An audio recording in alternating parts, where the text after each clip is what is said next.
Ang lulutuin natin ngayon ay sinigang na pork belly.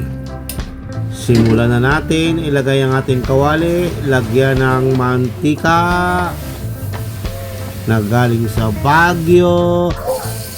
Igisa na natin ang ating bawang. Gisa-gisa lang.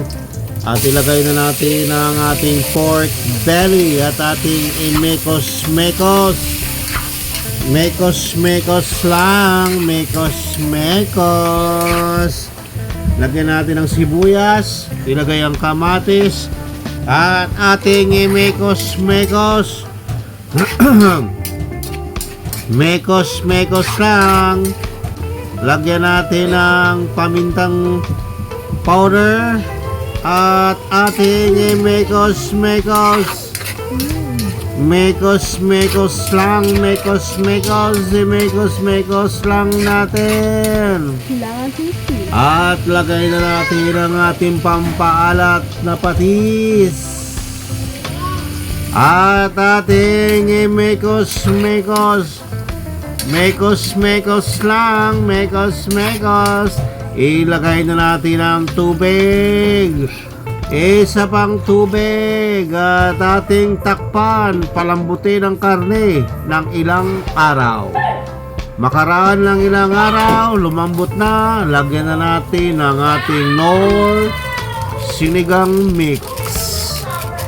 Tapos ilagay na natin. Ay, mekos-mekos pa pala. Mekos-mekos muna natin.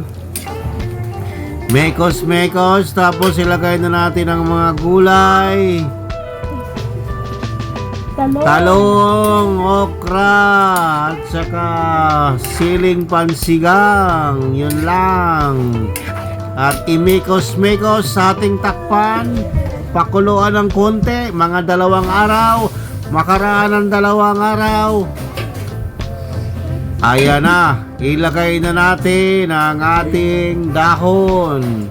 Ang ating swamp cabbage. Kangkong. At ating imekos-mekos at ating takpang sandali. Mga 5 araw.